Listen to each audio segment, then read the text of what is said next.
ክርስቶስና መጻጉዕ በሚል ርዕስ እንማራለን። መጻጉዕ ማለት በሽተኛ ማለት ነው። በግዕዙ ጸጋአ ከሚለው ግስ ነው የተገኘው። መታመምን በሽታን የሚያሳይ ታሪክ ነው። በዚህ ስፍራ ክርስቶስ ከአንድ በሽተኛ ጋር ያደረገውን ነገር በዛሬ ትምህርታችን እናያለን። እግዚአብሔር አምላካችን በሰላም እንዳስጀመረ ትምህርቱን በሰላም ያስፈጽማል። ከዚህ በኋላ የአይሁድ በዓል ነበረ። ኢየሱስም ወደ ኢየሩሳሌም ወጣ። በኢየሩሳሌምም በበጎች በር አጠገብ በዕብራይስጥ ቤተሳይዳ የምትባል አንዲት መጠመቂያ ነበረች። 5 መመላለሻ ነበረባት።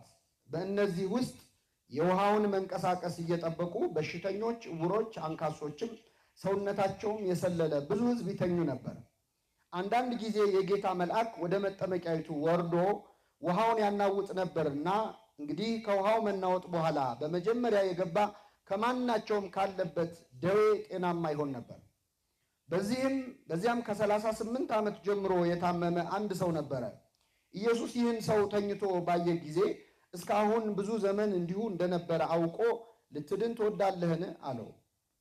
ድውዩም ጌታ ሆይ ውሃው በተናወጠ ጊዜ በመጠመቂያይቱ ውስጥ የሚያኖረኝ ሰው የለኝም፣ ነገር ግን እኔ ስመጣ ሳለሁ ሌላው ቀድሞኝ ይወርዳል ብሎ መለሰለት።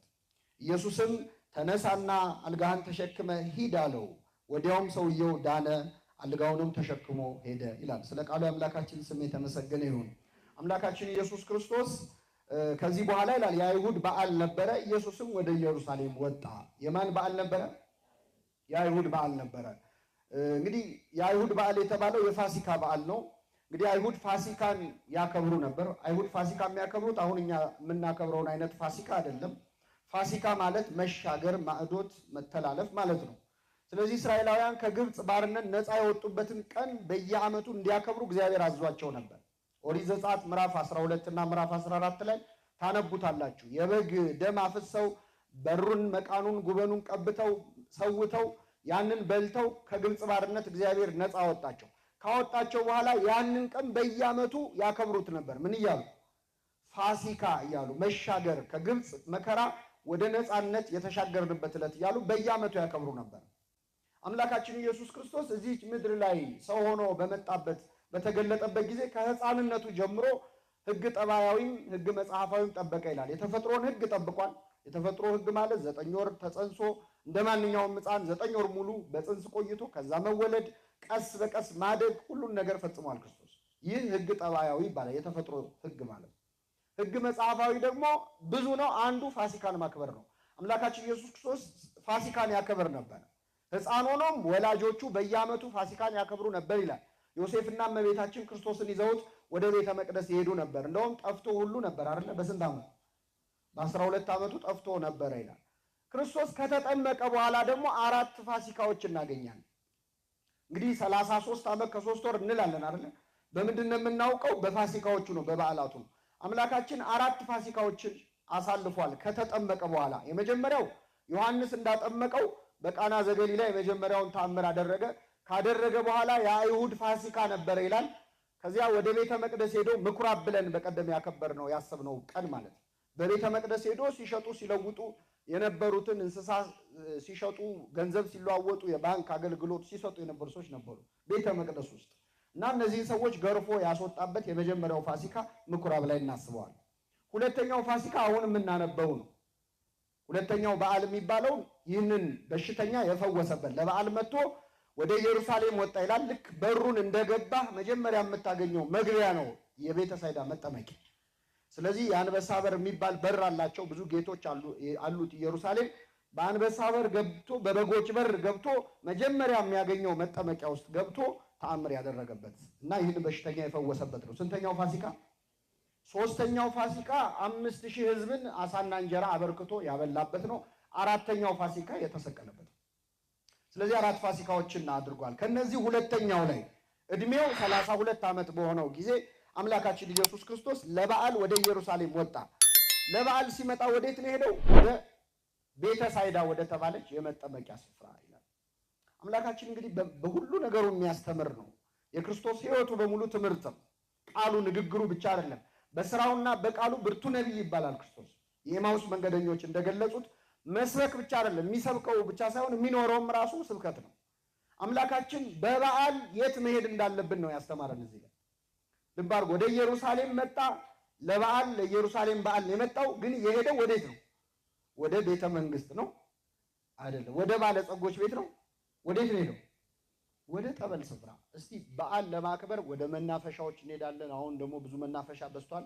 ብዙ ሰው ልጆቹን ቤተሰቦቹን ይዞ ጥሩ ምግብ መጠጥ ያለበት እንደው የምንሄድበት እስክናጣ ድረስ የምንዝናናበት ቀን ነው በዓል።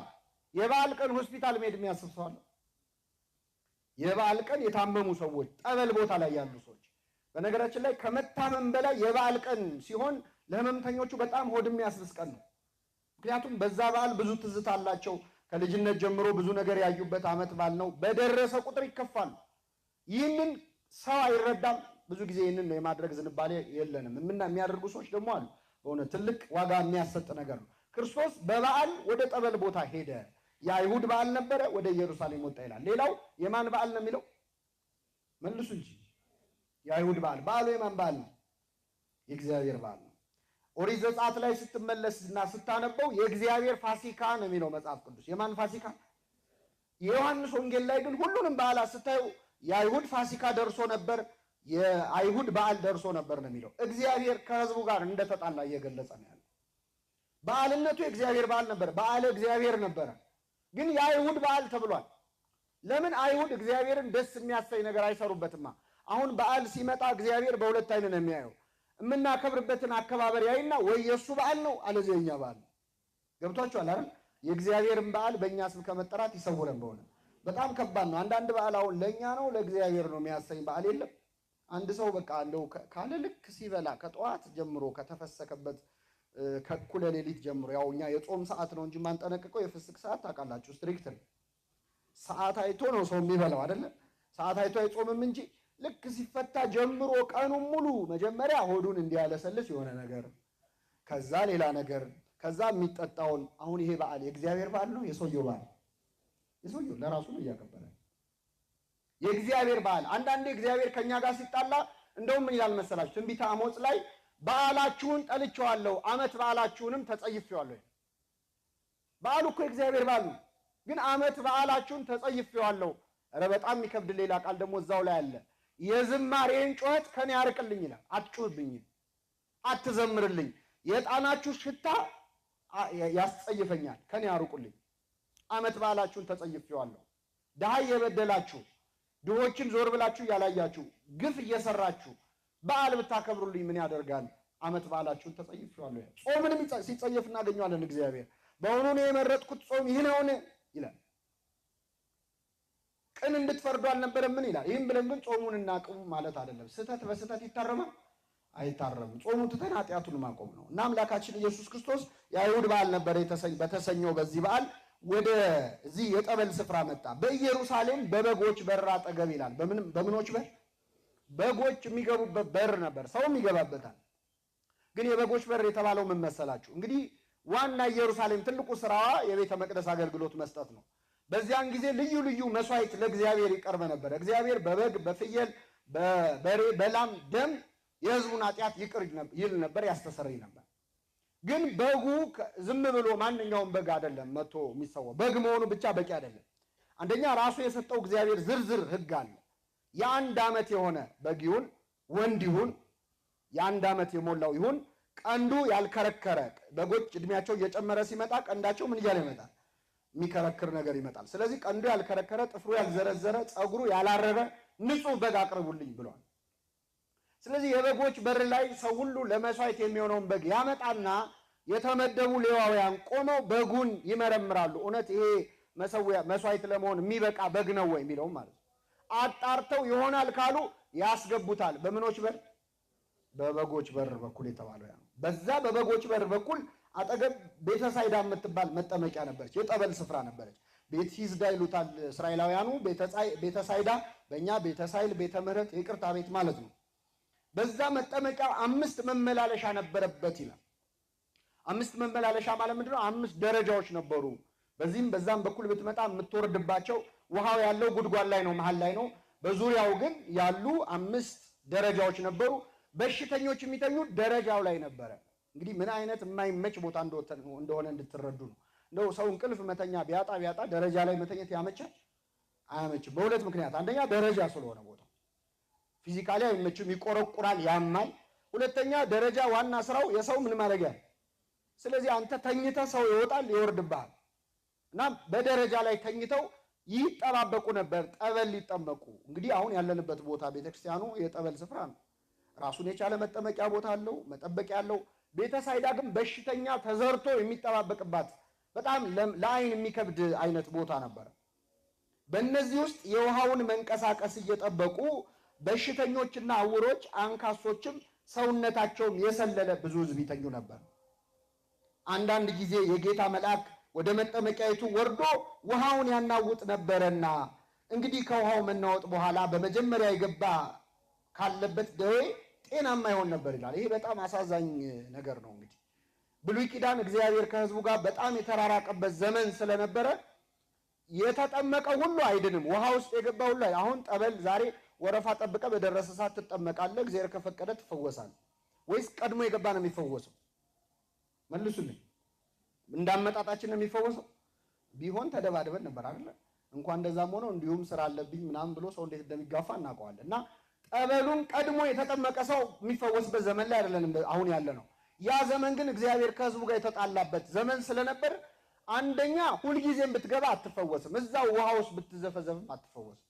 መቼ ነው የምትፈወሰው? አንዳንድ ጊዜ የጌታ መልአክ ይወርድ ነበረ።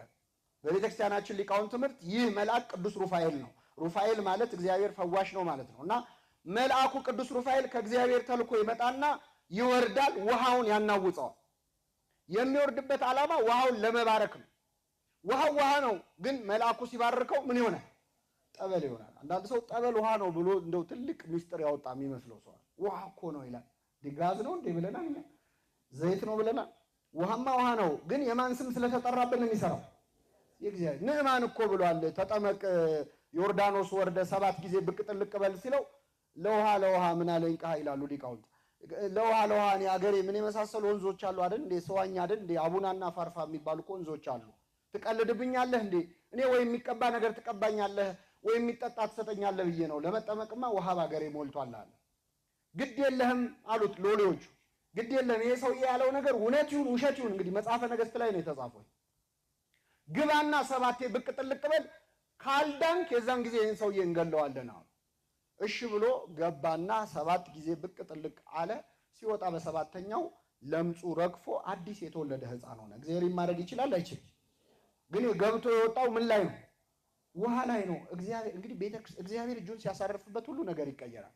ወደ ቤተክርስቲያን ውሃ ሲገባ ምን ይሆናል? አፈር ሲገባ ምን ይሆናል? እኛ ስንገባ እሱ ላይ ነው ችግሩ አይደለ? ስንገባም ስንወጣም አንድ አይነት። ቅዱስ ዮሐንስ አፈወርቅ ሚላል ወደ ኖህ መርከብ ቤተክርስቲያን በኖህ መርከብ ትመሰላለች ይልና ወደ ኖህ መርከብ ጅብ ሆኖ የገባ ሲወጣም ምንድን ነው? ጅብ ነው። ተኩላ ሆኖ የገባ ተኩላ ነው። ወደ ቤተክርስቲያን ግን ጅብ ሆነው ገብተው በግ ሆነው የሚወጡ ሰዎች አሉ። ሆዳም ሆኖ ገብቶ ጾመኛ ሆኖ የሚወጣ ሰው የለም። ሲገባም ጅብ ሲወጣም ጅብ ከሆነ ግን እግዚአብሔር በቸርነቱ ይማረን። ስለዚህ ውሃውን መልአከ እግዚአብሔር መጥቶ ያናውፀው ነበር። ለቀድሶተ ማያት ነው የሚወርደው። ውሃውን ለመባረክ ይወርድ ነበር። ቀድሞ የገባ ሰው በዚያ ስፍራ ቀድሞ የገባ ሰው ይፈወስ ነበር። አምላካችን ኢየሱስ ክርስቶስ ወደዚህ ቀረበ። እንግዲህ መላእክት አንዱ እግዚአብሔር ከሚያሰራቸው ብዙ ነገር አንዱ ውሃን መባረክ መቀደስ ነው። መላእክት ለኛ ከበሽታ መዳን ትልልቅ ተአምራት የማድረግ ጸጋ አላቸው። መጽሐፈ ኢዮብ ምዕራፍ 33 ላይ እንዲህ ይላል። ከሺህ አንድ ሆኖ አንድ በሽተኛ ሰውን በተመለከተ ነው ጻድቁ ኢዮብ የሚናገረው። ከሺህ አንድ ሆኖ የሚተረጉም መልአክ ቢገኝለት ለአንድ በሽተኛ ከሺህ አንድ ሆኖ የሚተረጉም መልአክ ቢገኝለት ይላል እየራራለት ቤዛ አግኝቻለሁና ወደ ጉድጓድ እንዳይወርድ አድነው ቢለው ያ መልአክ ወደ እግዚአብሔር ቢያማልድለት ቢጸልይለት ስጋው እንደ ሕፃን ስጋ ይለመልማል፣ ወደ ጉብዝናው ወራት ይመለሳል ይላል። እግዚአብሔር የተመሰገነ ይሁን።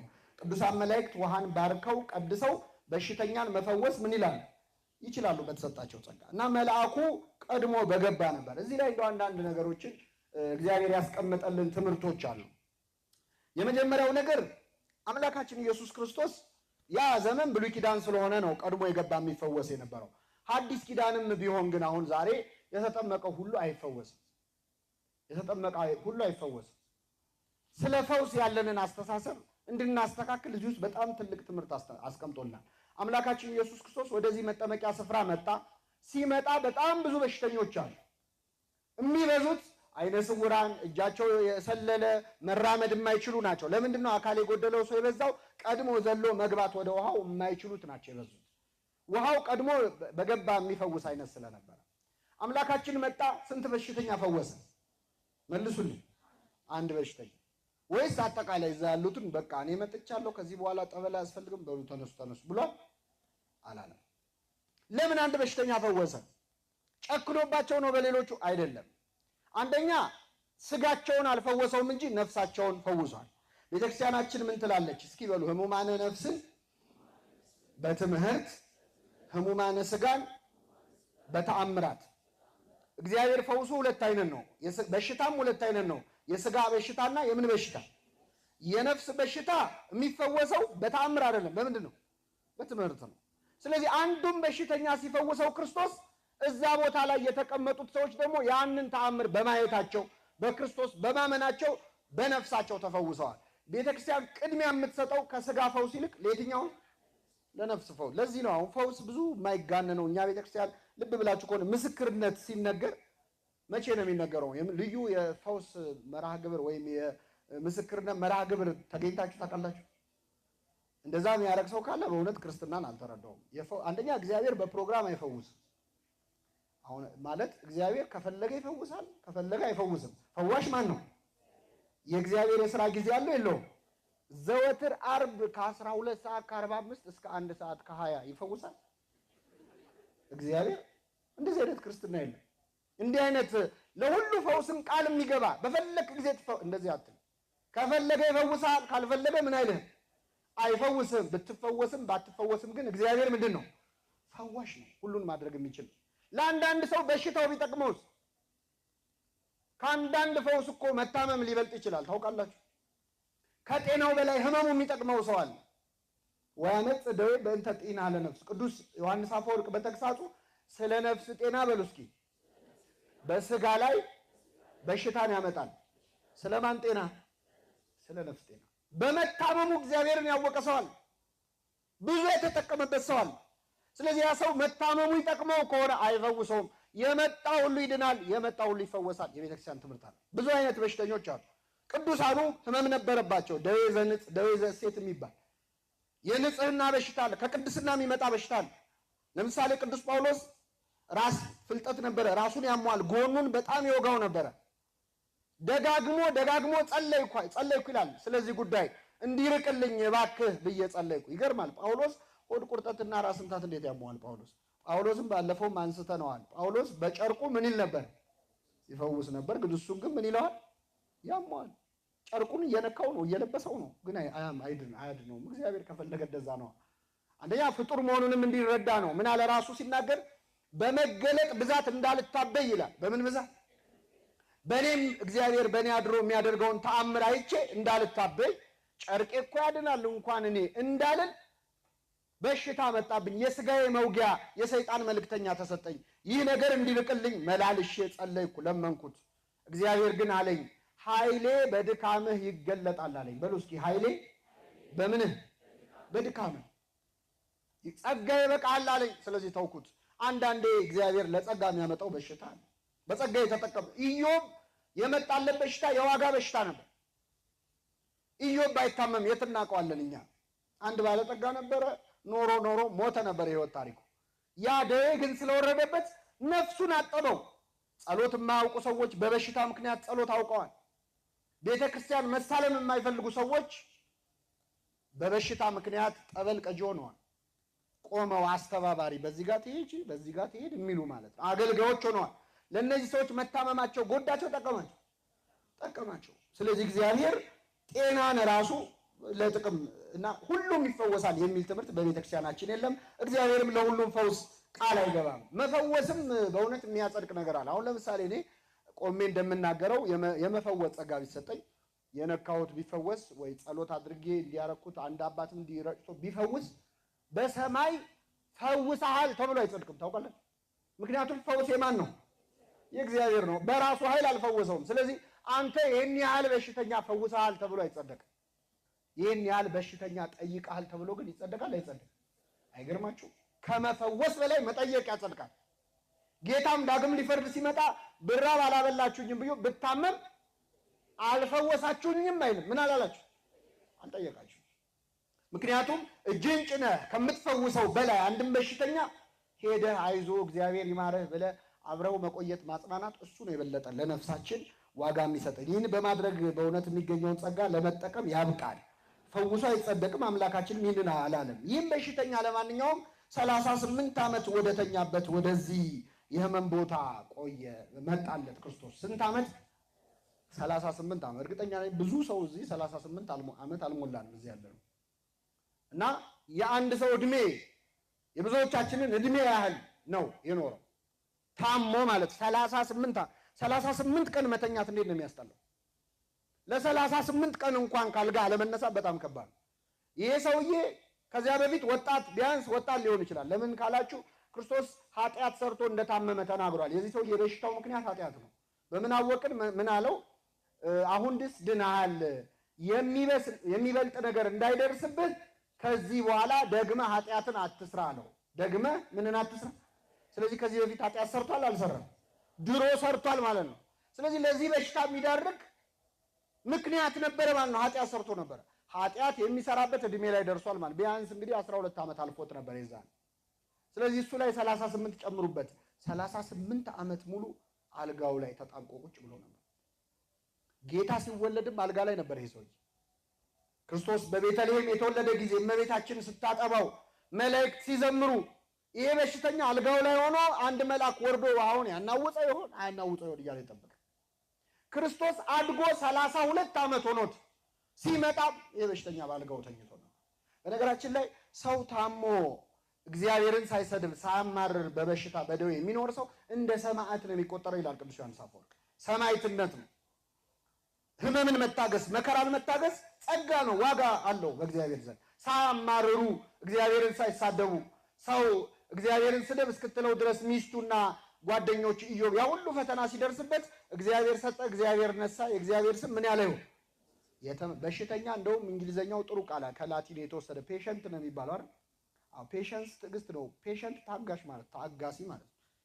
እና መታገስ የቻለ በሽታን መሸከም የቻለ ሰው ከማን ዘንድ ዋጋ ያገኛል? 38 ዓመት ይሄ ሰውዬ ተኝቶ በዛ ባልጋ ቁራኛ ነበር። አምላካችን ኢየሱስ ክርስቶስ ወደዚህ ሰው ነው የመጣው። መጣ ልትድን ትወዳለህ አለው። እንመለስበታለን።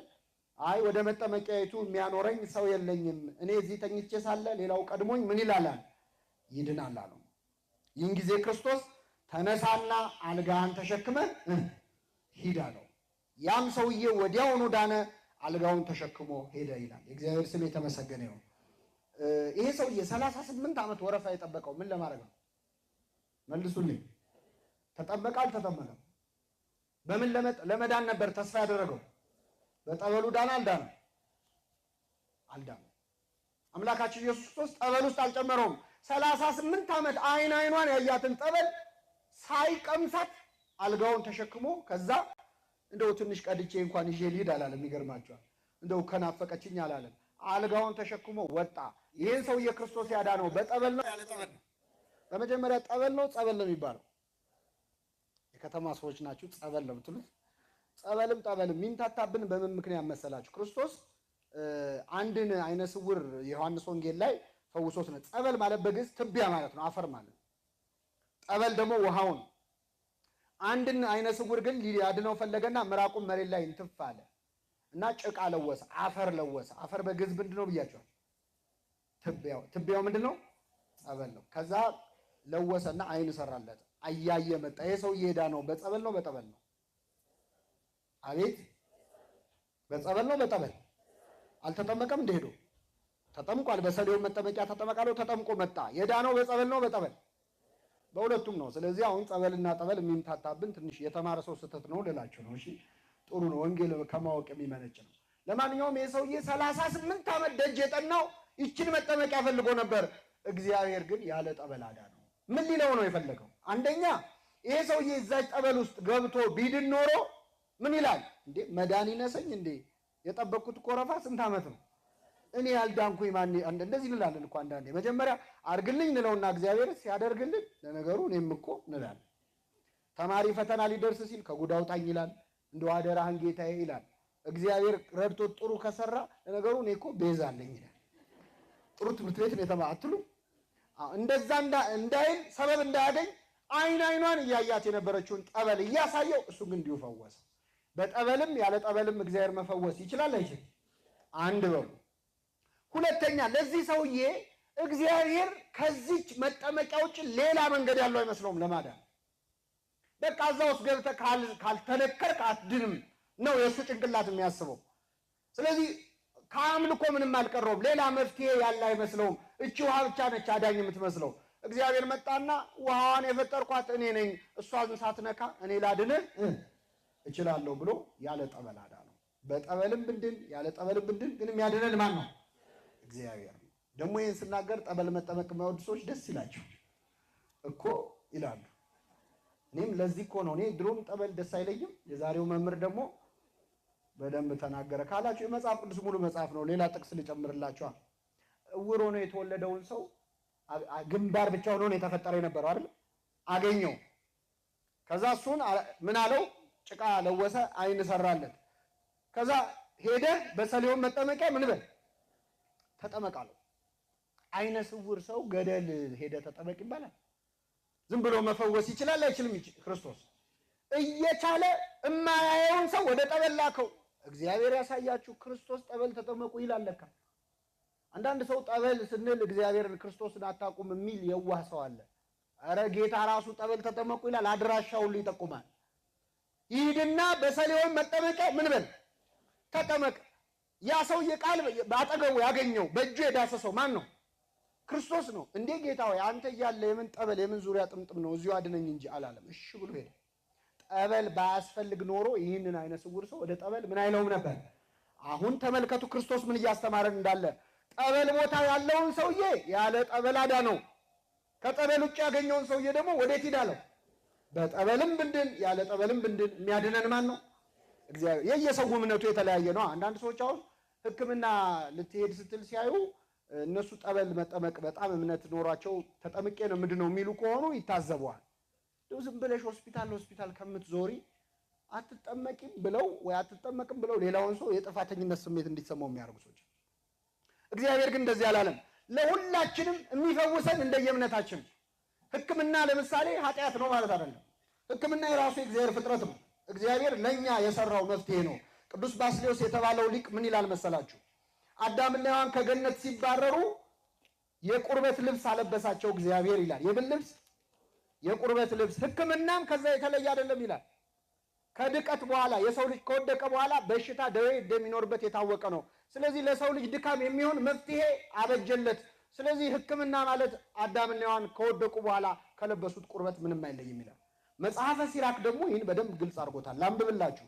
ሲራክ 38 ላይ እርሱን እግዚአብሔር ስለመረጠው ጌትነቱም እንደ እጁ ስራ ነውና ባለመድኃኒትን አክብረው ይላል። ምንን አክብረው? ሐኪምን አክብር። ሕይወት ከእግዚአብሔር ዘንድ የሚገኝ ሲሆን ድርጎውን ከንጉሥ ይቀበላል። ባለመድኃኒትን በጥበቡ ያከብሩታል፣ በመኳንንቱም ዘንድ ይመሰገናል ይልና እግዚአብሔር መድኃኒትን ከምድር ፈጥሯልና አዋቂ ሰው ባለመድኃኒትን አይንቀውም ይላል። እግዚአብሔር መድኃኒትን ከምን ፈጥሯል? ስለዚህ ሐኪም ቤት ሄደን ስንታከም የሚያክመን ዶክተርን ከአፈር የፈጠረው ማን ነው? ዶክተሩ የሚሰጠንን ኪኒን ከቅጠል የፈጠረው ማን ነው? ስለዚህ ያዳነን ማን ነው? በሕክምናም ብንድን በጠበልም ብንድን ምንድነው? በማን ኃይል ነው? በእግዚአብሔር። ሌላው እግዚአብሔር በጥቂትም በብዙም ማዳንም ይችላል።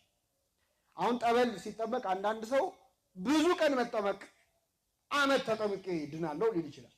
አንዳንድ ሰው ደግሞ አረ 2 ቀን ከተጠመቅ 3 ቀን ይበቃ 1 7 ይላል። አንዳንድ ሰው ጠበል ጠጣ ሲባል በክዳኑ ስጡኝ የሚል የለም፣ በትንሹ ነው የሚበቃኝ የሚል ሰው አለ። አንዳንድ ሰው ደግሞ የምን በክዳኑ በጀሪካን ቁጭ አድርጎ ፀሐይ የሞቀ 10 ሊትር ሲል ንቅል አድርጎ ያወጣልኛል የሚል ሰው አለ። በጥቂትም በብዙም ግን የሚፈውሰን ማን ነው? ለምን አበዛሽ ይሄን ሁሉም ለምን ትጠጫለሽ ብሎ አይጠይቅም እግዚአብሔር። በትንሽ እድናለሁ የሚለውን በትንሽ ያድነዋል፣ በጥቂትም በብዙም ማዳን ለእግዚአብሔር አይቸግረውም ይላል። አንዳንድ ሰው ቅዳሴ ጠበል ሲቀዳለት ሙላው እንጂ ምን ትሰስታለህ ይለዋል አይደል? አሁን ካንተ አይወሰድብህ እስቲ ጨምረው ይለዋል። አንዳንዱ ደግሞ በቃ ይላሉ ገና ጠብሲ። ይሄ እኮ ወንጌልም ላይ ያለ ነው።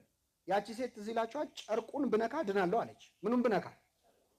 ቢነካኝ አይደለም ክርስቶስ ቢያየኝ አይደለም እፍ በልብኝ ዳሰኝ እያሉ ነው ሌሎች የዳኑት። እሷ ግን ምኑን ብነካ? ጨርቁን ብነካ። መጣች ጨርቁን ነክታ እሷ በሰላም ልትሄድ ነበር። ደሟ ቀጣለ ወዲያው። ከዛ ኃይል ከኔ ወጥቷል አለ ክርስቶስ። እንዴ ጌታ ሆይ ብዙ ሰው እየተጋፋህ አይደል? ዙሪያህን እየገፉት እኮ ነው አይፈወሱም እንጂ። ስንት ሆድ ቁርጠት ያለበት ሰው፣ ስንት ራስ ምታት ያለበት ሰው ክርስቶስን ምን እያለው ነው? እየተጋፋ ነው የማንፈወስ ሰዎች አለ። ከበነው ጠዋትና ማታ ሳንለየው ሌሎች መተው ሲፈወሱ እኛ እንፈወስ። ጨርቁን ነክታ፣ ጨርቁ ምንድነው? ትንቢተ ኢሳይያስ ምዕራፍ 6 ላይ የልብሱን ዘርፍ መቅደሱን ሞልቶታል ይላል። የመቅደሱን በር እንዲዳሰው የሚድኑ ሰዎች አሉ። መቅደሱ ውስጥ ቆሞ የማይድን ሰው ደግሞ አለ። ውስጥ ሆኖ እያገለገለ የማይድን አለ። ይቺ ሴት ብነካው ድናለሁ አለች። ከሷ ትንሽ ሻል ያሉ ያነሱ ሰዎች ሲነካኝ ነው የምድነው፣ ጌታ ሆይ አንተ ዳሰኝ ያኔ ድናለሁ የሚሉ ሰዎች አሉ። ከሁለቱም ደግሞ የሚበልጥ አለ። እኔም አልዳስስህም አንተም እንዳዳስሰኝ፣ እንደውም እኔ ያለሁበት ቦታ አንተ እንዳትመጣ ቃል ብቻ ተናገር ልጄ ምን ይላል? የባሰ አይደለም ይሄ? እዛ ሆነ ተናገር፣ ደዌ ላንተ ምን ነው? እኔ እንኳን በስሬ ሎሌዎች አሉኝ፣ አገልጋዮች አሉኝ። ና ስለው ይሄዳል፣ ሂድ ስለው ይሄዳል፣ ና ስለው ይመጣል። በሽታ ላንተ ምን ነው? ውጣ ብትለው ይወጣል፣ ግባ ብትለው ይገባል። ቃል ብቻ ተናገር ልጄ ምን ይላል? ይፈወሳል። ከቤቴ ጣራ በታች ልትገባ አይገባኝም። ከምኔ በታች? ከጣራ በታች። አንዳንድ ሰዎች ደግሞ ጣራውን ገንጥለው በሽተኛ ይዘው የሚገቡም አሉ። የለም ወንጌል ላይ አለ። ከቤቴ ጣራ በታች አትገባም ሳይሆን ጭራሽ ጣራውን ገንጥለን ከገባን የምታድነው። ሁሉንም እንደየእምነቱ ግን የሚፈውሰው ማን ነው? አያችሁ፣ ድካማ እስመ አንተ ተአምር ድካሙ ለሰብ ይላል። የሰውን ድካሙን አንተ ታውቃለህ። እንደየድክመትህ ንዝህላልነታችን እያየ በተኛበት የሚፈውሰው አለ፣ ሄዶ የሚፈውሰው አለ። በማንኛውም መንገድ ግን ብንፈወስ የሚፈውሰን ማን ነው? እግዚአብሔር። ይህን ሰውዬ ቀረበው ክርስቶስ። በሽተኛ እንዴት መጠየቅ እንዳለበትም አሳየን። መጣና ምን አለው? ልትድን ትወዳለህን አለው። በሽተኛን ስንጠይቅ በትህትና መጠየቅ እንዳለብን እና ግልጽ እና በጣም አጭር ጥያቄ። እኔ አንዳንዴ በሽተኛ ሊጠይቅ ሄዶ ወይ መድኃኒት አያዝለት ብቻ ዝርዝሩን የሚጠይቅ ሰዋል። መቼ ነው የጀመረሽ ብሎ መቼ ነው የጀመረ? በዚህ ጊዜ። ከዛ እንዴት ሆነ? እንዲታከምኩ። ከዛ ምን አሉሽ? ሰውየው ከበሽታው በላይ በቃ ሆዱ ቆስሎ ሲያወራ ማለት ሲያብራራ። በዛ ላይ ህመምተኞች ደግሞ ከህመሙ በላይ ጸባያቸውም ህመሙ ራሱ በጣም ጸባያቸውን ይለውጠዋል። ክርስቶስ በጣም በትህትና ነው የቀረበው። በሽተኛን በትህትና ማናገር የሚችል ሐኪም ነው። ቀርቦ ምንድን ነው ያለው? ላድንህ ትፈልጋለህ አላለውም። እስኪ በሉ ልትድን ላድንህ አይደለም። ምን ልትድን። እኔን እኮ ብታምነኝ አድንህ ነበረ፣ ያው አታምንብኝም እንጂ አላለው። እኔ እኮ እንዲህ ነኝ አለ። ስለ ማንነቱም አልተናገረውም። እኛ ብንሆን አሁን የመፈወስ ጸጋ ያለን ብንሆን በሽተኛ ብናገኝ እንዴት ነው የምንሆንበት? ከመፈወሳችን በፊት ራሱ አይደለም ለመፈወስ ሰዎች። እኔ ትራፊክ አሁን ሰው ሲቀጣ ይቼ ነው የመጣሁትና ከቅጣቱ ሁኔታው ማለት ጎርደድ ብሎ አንድ ሁለቴ በቃ ማለት ሲኦል የሚጨምርህ ነው የሚመስለው። ቢቀጣ ይሻላል አንድ ፊቱ። ለቅጣት ይቆፈሳል። ለፈውስ ቢሆንማ ምንድን ነው የሚያደርገው ሰው? አሁን ይሄ ሰውዬ የቀጣ ሰውዬ ሊፈውስ ቢሆንስ? ተውት። አምላካችን ልትድን ትወዳለህን አለው። ላድንህ አላለውም። እኔ እኮ አምላክ ነኝ፣ በሽታ እኮ ለእኔ እኮ ተራ ነገር አላለም። ልትድን ትወዳለህን አለ ክርስቶስ። ለበሽተኛው የሚራራ የሚገርማችሁ ከሙያ እዚህ መሀል ሐኪሞችም አላችሁ እርግጠኛ ነኝ። ከሙያዎች የተጠራባቸው ብዙ ሙያዎች አሉ። አንዱ ሐኪም ነው ክርስቶስ ሐኪም ነው። እኛ በሽተኞች ነን። ኃጢአት በሽታ ነው። ለምንድን ነው ክርስቶስ ሕክምናን ለሱ ሰጥቶ ራሱን ባለመድኃኒት ብሎ የጠራው? ሐኪሞች በሽታውም እንዴት እንዲያዩ እንደሚፈልግ ነው። አንተ አንድ እዚህ መሀል ሐኪም ካለ አንድ ሐኪም በሽተኛውን እንዴት ነው ማየት ያለበት ካላችሁ ክርስቶስ እሱን እንደሚያየው ነው። እንደ ኃጢአተኛነትህ እንደሚያይህ አንተ ኃጢአትን እንደሚታገስህ። በነገራችን ላይ ክርስቶስ እንደ ሕክምና ትምህርቱም ወንጌሉም አንዳንዴ ተግሳጽ ምናምን እየተባለ ሰው የሚያቆስል ነገር መናገር አይገባም በወንጌል ስም። ምክንያቱም ቅዱስ ዮሐንስ አፈወርቅ ምን ይላል መሰላችሁ? ወመገስጽ ይህ ይኩን ከመማዕትም ወጽኑ ቃል። የሚገስጽ ሰው የሚሰብክ ሰው ወንጌልን አይቆጣ፣ በጣም ቃሉ ጭካኔ የተሞላበት ጽኑ ቃል አይሁን። ታዲያ ምን ይሁን ይልና ይላል መሰላችሁ? ቁስል እንደሚፈውስ ሐኪም ይሁን ይላል። ምን እንደሚፈውስ?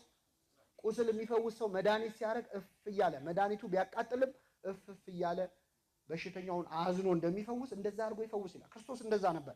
ማንንም በክፉ ቃል ሰብሮ አያውቅም ጌታ። ምን ይላል? አይጮህም፣ በአደባባይ ድምፁን የሚሰማ የለም። እንዲያውም ይላል የተቀጠቀጠ ሸንበቆ አይሰብርም ነበር ክርስቶስ። ሸንበቆ ከተቀጠቀጠ ወዲያ መስበር ቀላል ነው፣ እሱ ግን አይሰብርም። የሚጤስ የጧፍ ክር አያጠፋም ነበር። ምን ማለት ነው? በኃጢአት ተቀጥቅጦ ሊወድቅ የደረሰን ነፍስ ክርስቶስ በንግግር አይጎዳውም። ሊጠፋ ትንሽ የቀረው እንደሚጤስ የጧፍ ክር ያለ ህይወት ያለውን ሰው አይጨክንበትም፣ በፍቅር ነው የሚያናግረው ሐኪም ስለሆነ ማለት ነው። እና በሕክምናውም ዘርፍም በሌላም ዘርፍ መጨካከል እንደሌለብን በሚያሳይ መንገድ ራሱን መድኃኒት አድርጎ ባለመድኃኒት አድርጎ ክርስቶስ ገልጿል። ቀርቦ በትህትና ጠይቅ። ሐኪሞች እንግዲህ ሐኪም ደግሞ ሲባል ይኸውላችሁ አንዳንዴ ሐኪሞች በተለይ በድራማ ምናምን ላይ በቴሌቪዥን የምናያቸው ሐኪሞች ደግሞ አሉ ዝም ብለው የሚያገጥ የሚስቁ ለበሽተኛ። በቀን 400 በሽተኛ እያየ መሳቅ ይቻላል? ይሄ ጤናም አይደለም አይደለ? ስለዚህ እንደዛም እንዲሆኑ መጠበቅ የለም። ድራማ ላይ እንደምናየው መሆን የለበትም። ብዙ በጠባብ ፋሲሊቲ በጠባብ ሆስፒታል ውስጥ ለመጣ ለሄደው ደህና ነህ እያሉ ጸጉሩን እያሻሹ ሊያዋሩ አይችሉም። ይሄ ሁኔታው አይፈቅድም። ስለዚህ ለእነሱም ትንሽ እንዘንላቸው ጫናቸውን አይተን፣ ግን ደግሞ እነሱም ደግሞ እንደ ገራጅ ሰራተኛ ባያስተናግዱን ደስ ይላል። አሁን ገራጅ ሰራተኛ መኪና ተበላሽቶ ሲመጣለት ለመኪናው ፍቅር ይሰጠዋል? መልሱልኝ። አይዞ ይለዋል? መቀጥቀጥ ነው ዝም ብሎ አይደለ? ስለዚህ አንዳንድ ሐኪም አሁን እንደ ገራጅ ሰራተኛ እንደ መካኒክ በሽተኛውን ዝም ብሎ እንትን ይላል። ይመመው አይመመው ይሰማው አይሰማው ሰው መሆኑን መዘንጋት ማለት። ክርስቶስ ቀረበና ልትድን ትወዳለህን አለው። ሲለው ጌታ ሆይ እንግዲህ ልትድን ትወዳለህን ማለት ድሮስ አሁን ይሄ ጥያቄ ምን አይነት ጥያቄ ነው ያስብላል አይደል? ድሮስ በሽተኛ መዳን የማይፈልግ በሽተኛ ማን አለ? አሁን እኛ ጥያቄውን ስንሰማ በእርግጠኝነት ምን ማለቱ ነው ግን ጌታ ሳንል አንቀርም በሆዳችን። ልትድን ትወዳለህ ይባላል። አንደኛ ክርስቶስ የሰውን ነፃነት ስለማይነካ ነው። ለመዳንም ፈቃድን እንደሚፈልግ ነው። እያንዳንዳችን እንድንድን ይፈልጋል። በሽተኛም ሆኖ በነገራችን ላይ መዳን የማይፈልግ አለ ታውቃላችሁ። ህመሙ መተዳደሪያ የሆነ ሰውም አይጠፋም አለ። ብዙ እንዳይነካበት የሚፈልግ እንዲህ ደህና በበሽታው የሚኖርም ሰው ሊኖር ይችላል። ከበሽታው ጋር የሚኖር አለ፣ በበሽታውም የሚኖር ሰው አለ የሚተዳደር። ልትድን ትወዳለህን ብሎ ጠየቀው። ምን ብሎ መለሰ? ጌታ ሆይ በሉ እስኪ ሌላው ቀድሞኝ ይድናል፣ ወደ መጠመቂያይቱ የሚያኖረኝ ሰው የለኝም። ምን የለኝም? ሰው የለኝም። ይህንን በሽተኛ እናደንቀዋለን። ጌታ ሆይ ብሎ ነው የጀመረው። ማን ሆይ? አሁን 38 ዓመት የተኛ ሰው መጥቶ ጥያቄ ሲጠይቀው ጌታ ሆይ ይላል። ምን ፈለክ ነው? ሀርት ፒፕል ይባላል። የተጎዱ ሰዎች ይጎዳሉ ሰው። በተለይ በሽታ ደግሞ አመል ይነሳል። ይህ ሰውዬ ግን በትህትና መለሰ። አያውቀውም። ማን አንተ ልትድን ትወዳለህ ብሎ ጥያቄ ምን ማለት ነው አላለም። እዚህ ላይ ማመስገን አለብን መጻጉዕ እና ክርስቶስን ልትድን ትወዳለህን ብሎ ጠየቀው። ጌታ ሆይ ከኔ ቀድሞ ሌላው ሰው ሁሉ ወደ መጠመቂያይቱ የሚያኖረኝ ሰው ስለሌለኝ ሌላው ቀድሞኝ ይድናል አለ። ሲጨመቅ ሐሳቡ መዳን ምን እላለሁ እፈልጋለሁ ማለት ነው። የዚህ በሽተኛ በጣም ልብ የሚነካ ንግግር ምንድነው? ወደ መጠመቂያይቱ የሚከተኝ የሚያኖረኝ ሰው የለኝም። ይህ ሰውዬ እንደውም ያለ ሰው ነው የተፈጠረው። ሰው የለኝም ምን ያለው? በነገራችን ላይ ዘመድ የለኝም አላለም። ምን የለኝም? ዘመድ ብቻ አይደለም። አንዳንዴ አሁን ዘመዶች ይሸሹና ቢያንስ ሰው አጣጣም አይደል? ለነፍሱ ያደረ እግዚአብሔርን የሚፈራ አንድ ሰው አይጠፋም። ግን ሰው እንኳን አጣ። የሰውዬ አጠገቡ የሚሆንለት ዝምድናው ቀርቶበት ብቻ እዛ ውሃ ውስጥ ገፍትሮም ቢሆን የሚጥለው አንድ ሰው አጣ። ሰው የለኝም እኔ እዚህ ሆኜ ሌላው ቀድሞኝ እየመጣ ሲድን ነበር አለ። በጣም ከባድ ነው። እሱ ታሞ እዛ አልጋ ላይ ተጣብቆ ከሱ በፊት መጥተው ከሱ በኋላ ድነው የሚሄዱ ሰዎች አሉ። ምናልባትም በመጡ በአንድ ቀናቸውም ተጠምቀው የዳኑ ሰዎች ሊኖሩ ይችላል። አይ ይሄ ሰውዬ ብዙ ዓመት ቆይቷል፣ አሁን ውሃው ሲናወጥ ቅድሚያ ለሱ እንስጠው ሰው ይላል አይልም። ስስታሞች ነን እኛ፣ ለራሳችን ነው ቅድሚያ የምንሰጠው። ስለዚህ ሰው የለኝም አለ። ለክርስቶስ ይህን ያለው ለምን መሰላችሁ? ሲያየው የ31 ዓመት ጎልማሳ ነው ጌታ።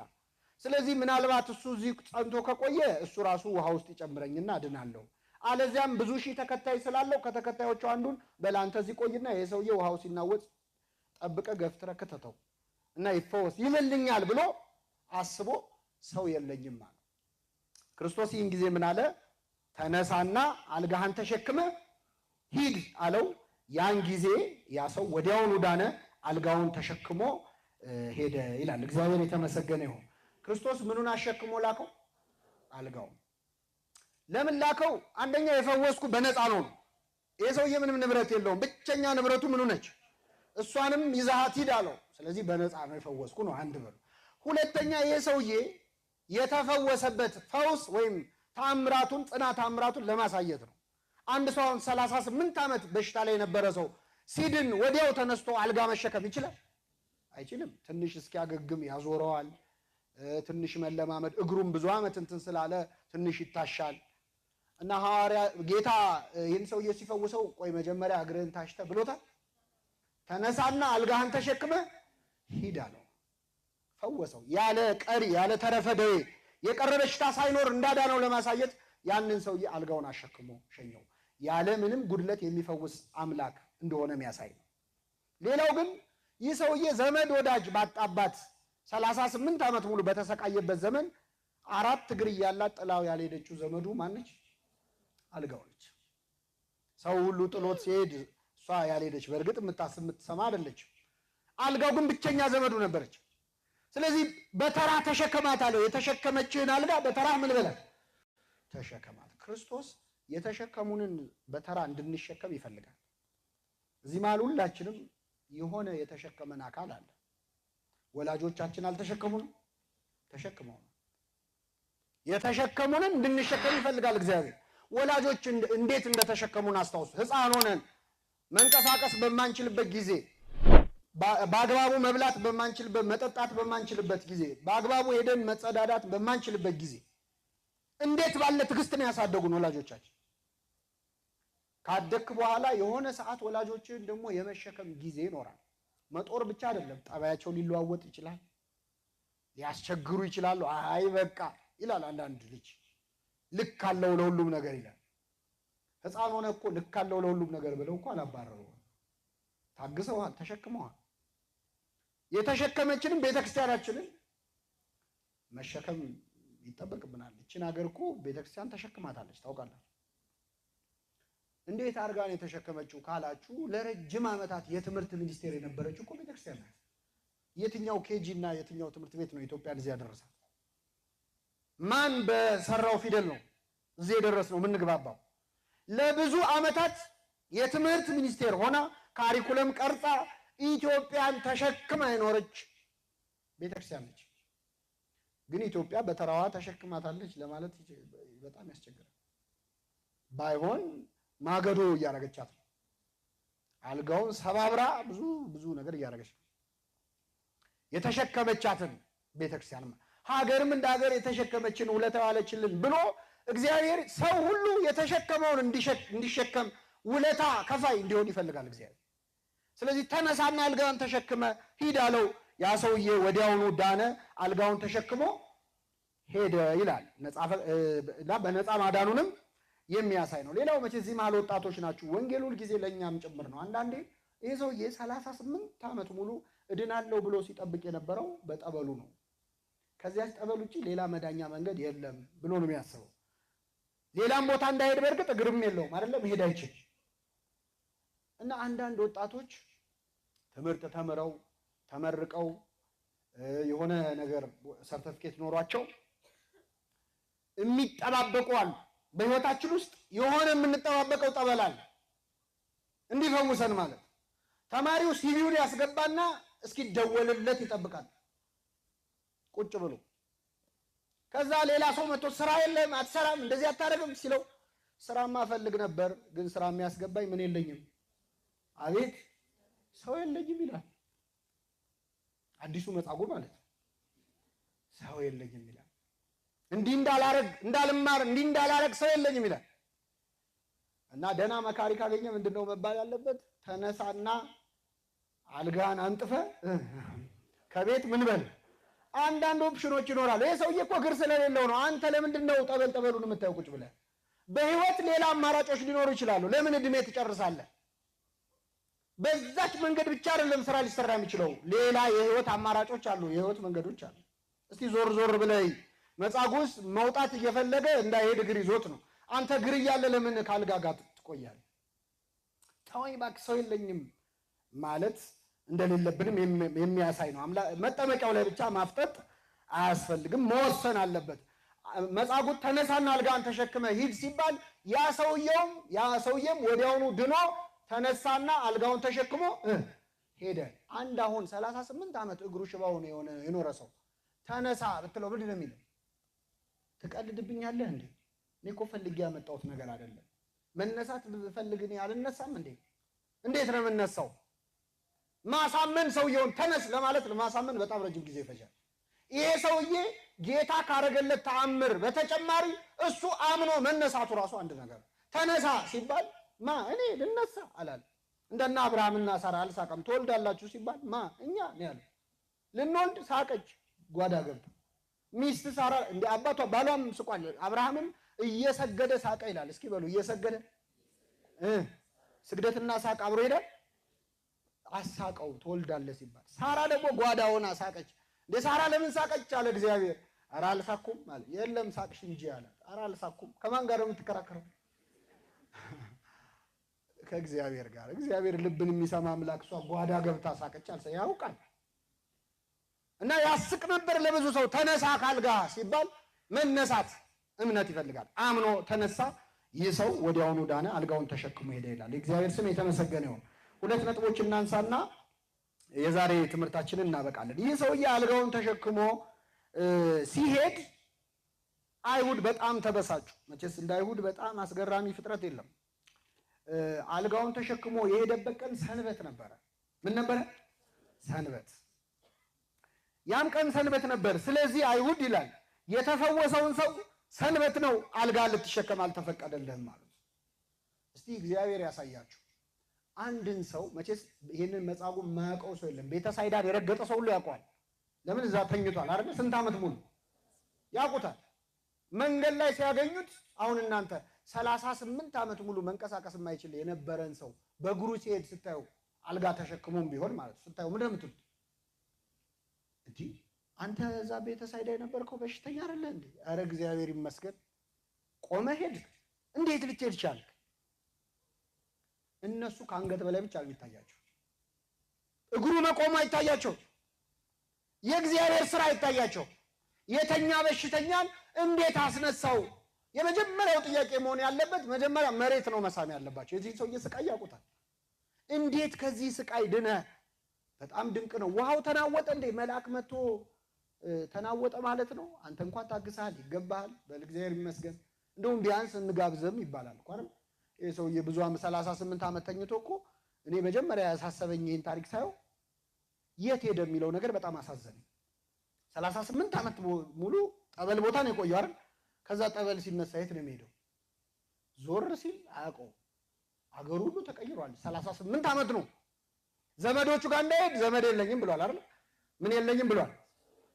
ስለዚህ የት ነው የሚሄደው? በልበል እኛ ቤት ቆይና ባይሆን የቀረውን እንነጋገራለን ነበር።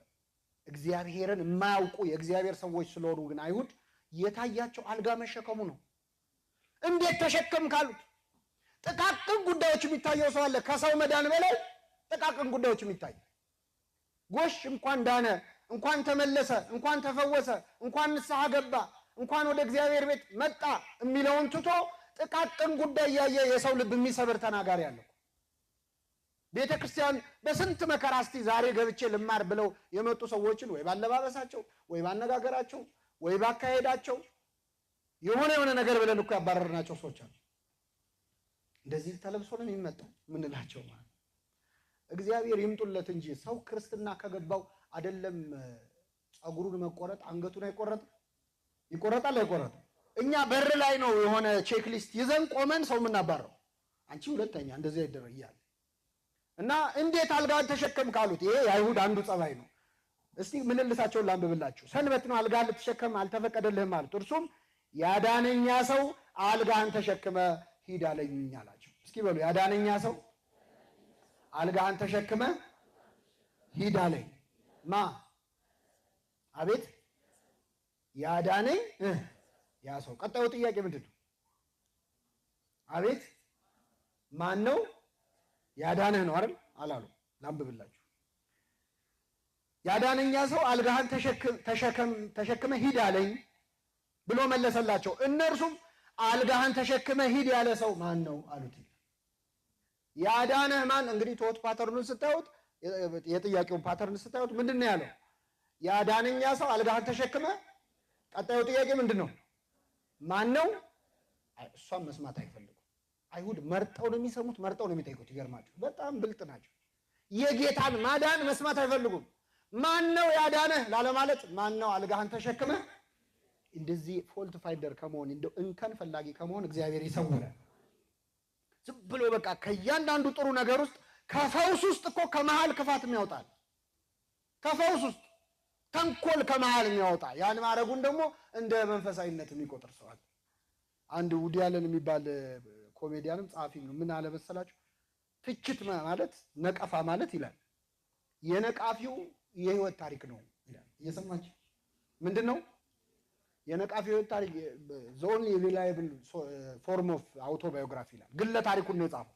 ማለት በህይወቱ የገጠሙትን ነገሮች ንግግሩ ላይ ተዋል። አንተን ሲተች የእሱን ዲስአፖይንትመንት ያንተን እዛ ትችት ውስጥ ታገኘዋል። እና አይሁድ የዚህን ሰውዬ ፈውስ ማመስገን ሲገባቸው አልጋን ተሸክመ ያለ ሂድ ያለ ማን ነው አሉት። ያም ሰው ይላል ብዙ ህዝብ በዛ ስፍራ ነበሩና ኢየሱስን ፈቀቅ ብሎ ነበረና የፈወሰው ማን እንደሆነ አላወቀም። ያዳነንን ካለማወቅ በቸርነቱ ይሰውረን። ህዝብ ብዙ ስለነበር አላወቀውም ማለት አንዳንዴ ግርግር ክርስቶስን ይሸፍንባል። ሆያ ሆየ ክርስቶስን ይሸፍንባል። ሸፈነበት። አላወቀም ማን እንደፈወሰው አላወቀም ይላል። ክርስቶስም ወቀኝና ላድና አለ ማለቱን እዚህ ላይ ማድነቅ አለብን። አልጋህን ተሸክመ ሄድ አለው። አልጋውን ተሸክሞ ሊሄድ ሲል ቆይ ከመሄድ በፊት ማን ነው ያዳነህ ብትባል ማን ልትል ነው? እኔን በደንብ ወቀኝ ብሎ አላስተዋወቀው። ማዳኑን እንጂ መታወቁን የሚፈልግ አምላክ አይደለም። እኛ ብንሆን ለክሬዲቱ ነው የምንጨነቀው። ለትንሽ ለሰራናት ነገር ቤት በኩል መጀመሪያ መጨረሻ ከዛ ከጀርባ ስማችን ካልተነሳ በጣም አስቸጋሪ ነው። አምላካችን ግን አድኖት ሂድ ብሎ ትቶት ነበር፣ አላወቀውም። መጨረሻ በመቅደስ አገኘው ይላል። እቺን ቃል እኔና እናበቃለን። በምን አገኘው? በመቅደስ አገኘው። ክርስቶስ ሁላችንንም አድኖናል። ከ38 ዓመት አልጋ ብቻ ሳይሆን ከሲኦል ባርነት ነው ነፃ ያወጣን። እኛን ያዳነን አምላካችን እኛን የት ነው የሚያገኘን? ሲፈልገን መቅደስ ነው የሚያገኘን። ዳንኩኝ ግን መልሼ በኃጢአት ወደቅኩ ይላል ቅዳሴያችን። ካዳነን በኋላ ያዳነንም አለማወቅ ደግሞ ያዳነን አምላክ በማይፈልገን የት ነህ ስንባል እዚህ ነኝ ለማለት በምናፍርበት ቦታ ላይ እንገኛለን። ይህን ሰው አገኘውና ክርስቶስ ምን አለው? ከዚህ የሚበልጥ እንዳይደርስብህ ደግመህ ኃጢአትን አትስራ። ይችን ቃል በሉ። ከዚህ የሚብስ እንዳይደርስብህ ደግመህ ኃጢአትን ምን አትበል አትስራ። እግዚአብሔር ደግመን ኃጢአት እንዳንሰራ ሁሉ የሚጠይቅ አምላክ ነው። አሁን ሁላችንም የቻልነውን ያህል የመጣልንን ያህል ውስጣችን ያሰኘውን ያህል ኃጢአት ሰርተናል። እግዚአብሔር ምን እንደሚፈልግ ታውቃላችሁ? ከዚህ በኋላ የሚብስ እንዳይደርስብህ ደግመህ ምን አትበል ኃጢአትን አትስራ። እስቲ ይብቃ። አሁን አንዳንዴ ልጆች ውሃ ሲጠጡ አይታቸዋል። ሊሚት የላቸው፣ ዝም ብለው ይጋታሉ። እንትኑ ደስ ይላቸዋል። ይሄ የውሃው መንቆርቆር ደስ ብሏቸው ይጋታሉ። ምን ትሏቸዋላችሁ? እንደዛ ሲሆን በቃ እግዚአብሔር ኃጢአትን እንደ ውሃ ስንጠጣ የሚለው ምን መሰለህ? በቃ የስካሁን ያለፈው ዘመን ይበቃችኋል።